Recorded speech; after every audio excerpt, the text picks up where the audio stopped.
In the immediate aftermath of 9/11, we did some things that were wrong. We tortured some folks.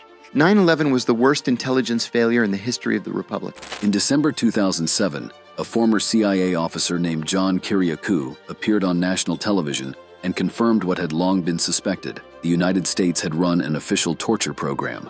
His decision to speak out made him the first U.S. official to publicly acknowledge the use of torture by the American government, and the only one ever sent to prison in connection with the program. But he didn't go to prison for committing torture. He went for exposing it.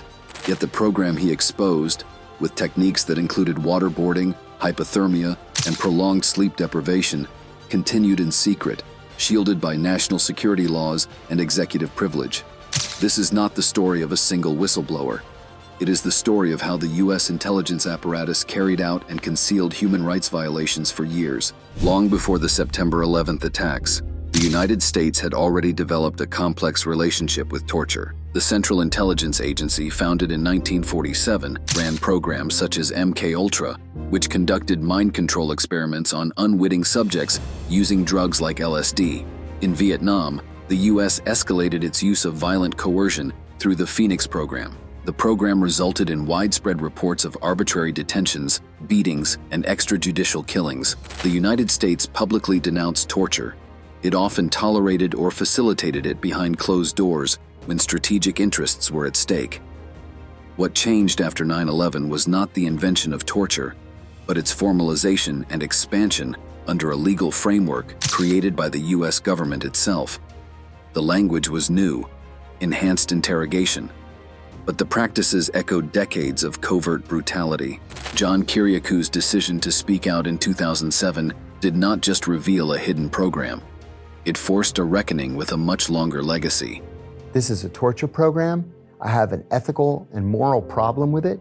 I think it's illegal, and I'm not interested. The CIA's favorite recruit, John Kiriakou's entry into the CIA did not follow the usual path of career intelligence officers. I was recruited by the CIA beginning in the late 1980s, but in a very odd way that is no longer legal. He was not a military veteran or law enforcement official. In fact, he was a graduate student at George Washington University in the late 1980s, studying the psychology of leadership. So he assigned us a paper. I hand in the paper. A week later, I get the paper back. I get an A. And then he wrote underneath, "Please see me after class." Uh-oh. Yeah, so I went to see him, and he says, "Look, I'm not really a professor here. I'm a CIA officer undercover as a professor here." He passed the background checks, polygraphs, and psychological screenings. Soon after, he entered CIA training and began his career in intelligence. The timing was critical. He had a bachelor's degree in Middle Eastern studies, a background in Islamic theology, and had studied under one of the most respected Muslim scholars in the West. His expertise aligned with growing concerns in the U.S. intelligence community about Iraq, Iran, and the wider Persian Gulf. So I was assigned to Iraq. I immediately became Saddam Hussein's classified biographer in the intelligence community. And then much to my shock and the world's shock, 9 months later, Iraq invaded Kuwait. We predicted 30 days before that Saddam would invade Kuwait. Kiriakou was escorted with his boss into the Oval Office, where the highest levels of government were gathered. President George H.W. Bush, Vice President Dan Quayle, National Security Advisor Brent Scowcroft, CIA Director William Webster, and others. And when the president asked, "Now what do we do?" everyone turned to Kiriakou. It was his analysis they were waiting for. Keep in mind, I was 25 years old at the time, and it took me a second to get my bearings. And I said, well, the Kuwaiti government's been overthrown. The Iraqi government announced this morning that they had installed Ahmed al-Khatib as the occupation governor of Kuwait. I said, unfortunately, we happen to know a lot about Ahmed Khatib. He got a medical degree at the American University of Beirut, and his college roommate was George Habash, and together they created the Popular Front for the Liberation of Palestine. And the vice president says, Jesus Christ!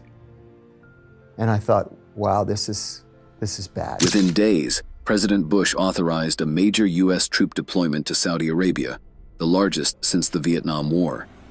Operation Desert Shield became Desert Storm. Kuwait was eventually liberated, and the Gulf War ended in early 1991. That meeting solidified Kiriakou's place within the CIA's internal ranks. His knowledge of Saddam's political network proved crucial in helping U.S. leadership assess the threat. His career was accelerating at a time when the agency itself was shifting focus. The Cold War was ending. At this stage, there were no public discussions of torture. There was no enhanced interrogation. The CIA's work was still largely analytical and intelligence-driven, but the foundations were being laid. Kiriakou was positioned at the center of it, a loyal officer in an agency about to change, in a world about to unravel. The U.S. presence in the Middle East deepened. Bases were established across the region, sanctions on Iraq were tightened, and in the shadows, a new wave of anti-American sentiment began to grow. Among those enraged by U.S. troops on Saudi soil was Osama bin Laden, then an obscure figure with a radical vision. The seeds of 9/11 were already being planted, but few recognized them at the time. By the summer of 2001, John Kiriakou had just completed his first overseas operational tour in Athens. He was back at CIA headquarters and had taken on a new role, training Middle Eastern intelligence services in counterterrorism operations. On the morning of September 11, 2001, he was scheduled to accompany Ambassador Kofor Black, then director of the CIA's Counterterrorism Center, to the White House for a meeting. When he arrived at Black's office, the secretary had a small television playing on her desk. One of the Twin Towers was burning. She said a plane had hit it. Seconds later, the second plane hit. Kiriakou immediately ran back to his office and alerted his colleagues. Soon after, the Pentagon was struck. The agency's priorities shifted overnight. Al-Qaeda, once one of many terrorist groups under observation, was now the primary target. The urgency was absolute, and the mandate was clear: stop the next attack, whatever the cost. I was working from headquarters on September 11th, and my God, I wanted to avenge, like everybody, I wanted to avenge the 9/11 attacks.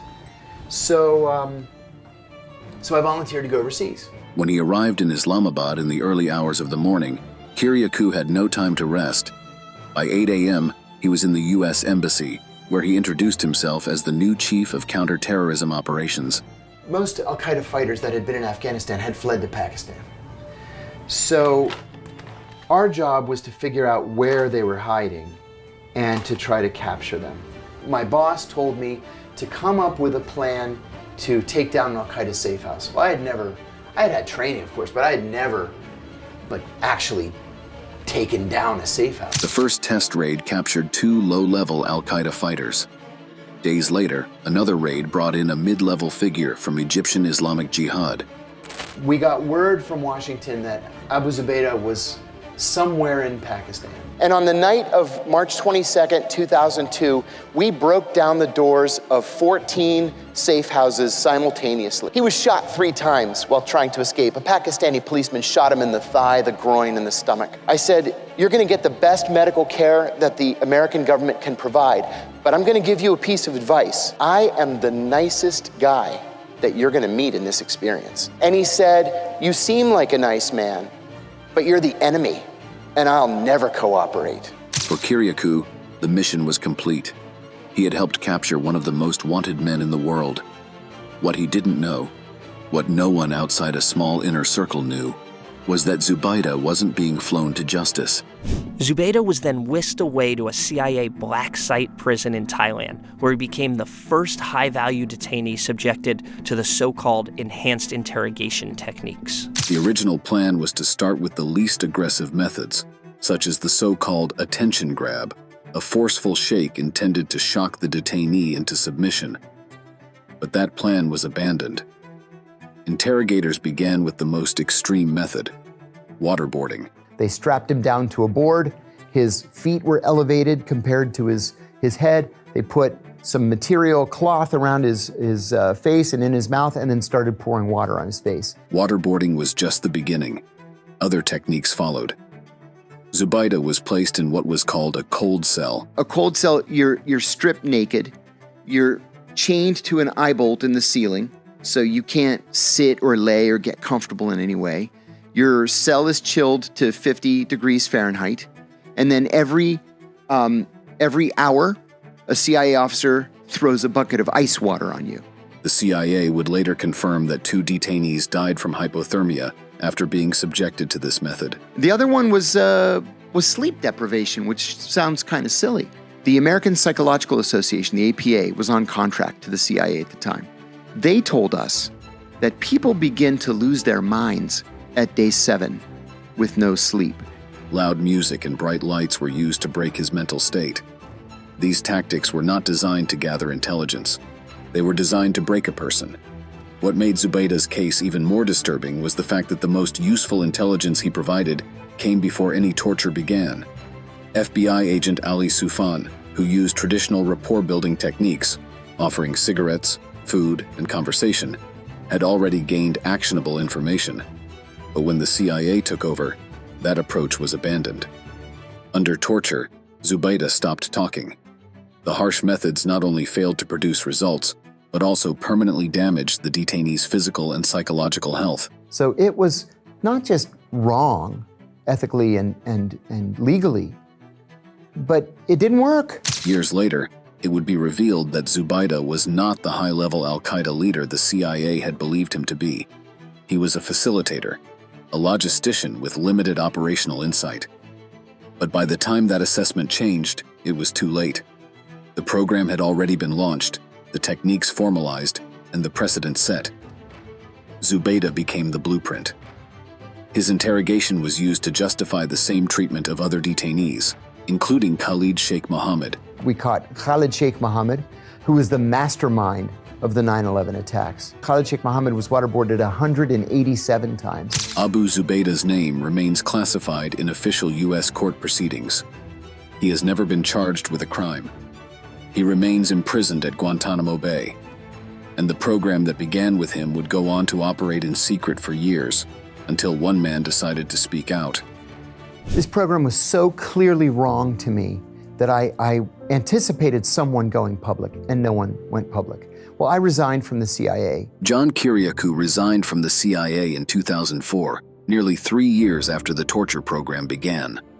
At the time, there was still no public acknowledgement that the United States had adopted such practices. The existence of secret prisons, black sites, and enhanced interrogation was tightly guarded. But by 2007, whispers had grown louder. Journalists were investigating. Human rights organizations were publishing reports. And one question kept surfacing: who would come forward and tell the truth? In December of 2007, I got a call from a reporter from ABC News. And this journalist said that he had a source who said that I had tortured Abu Zubaydah. I said that was absolutely not true.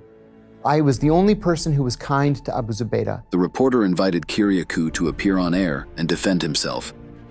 At first, he hesitated. 2 days later, President Bush gives a press conference in which he looks in the camera and he says, "We do not torture," like that. And I said to my wife, he is a bald-faced liar. Days later, the president was asked again about torture. This time, he answered that if it had happened, it must have been the result of a rogue CIA officer. Kiriakou recognized what was happening. The administration was preparing to scapegoat someone, and he knew the narrative was being shaped to point in his direction. So I called the reporter, Brian Ross, and I said, "I'll give you your interview." And I decided in the days leading up to it that I was simply going to tell the truth. The fallout was immediate. Media coverage exploded. Politicians demanded investigations. Advocacy groups hailed him as a whistleblower. For a full year, federal agents monitored Kiriakou's communications, reviewed his past contacts, and searched for classified leaks. At the end of that investigation, the Justice Department concluded that Kiriakou had committed no crime. Torture, they noted, was illegal, and it was not a crime to disclose an illegal act. Kiriakou and his family celebrated the decision. 3 weeks later, Barack Obama became president, and he named John Brennan as the Deputy National Security Advisor for Counterterrorism. John and I always hated each other. And I didn't know that John asked the Justice Department to secretly reopen the case against me. In January 2012, more than 4 years after his interview, John Kiriakou was arrested. He was charged with 5 felonies, including multiple counts under the Espionage Act, a law originally written to prosecute spies during World War I. The charges were not about torture. They were about revealing classified information to journalists, the same information that had already been publicly reported. The message was clear. Speaking out had consequences. The espionage charges were thrown out. I hadn't committed espionage. I had gone bankrupt because of the legal fees. And so the Justice Department does what it does, and they offered me a deal. I was facing 45 years. They offered me 23 months. Kiriakou took the deal. In October 2012, he was sentenced to 30 months in prison, with 7 months suspended. He would serve 23 months behind bars. Years after John Kiriakou was released from prison, the truth he had exposed was finally confirmed by the U.S. government itself. In December 2014, the Senate Select Committee on Intelligence released a 6,700-page classified report on the CIA's detention and interrogation program. A redacted executive summary was made public. The findings were damning. History will remember the torture program not just for its brutality, but for the silence that surrounded it. And if it remembers John Kiriakou, it will not be because he was a perfect officer.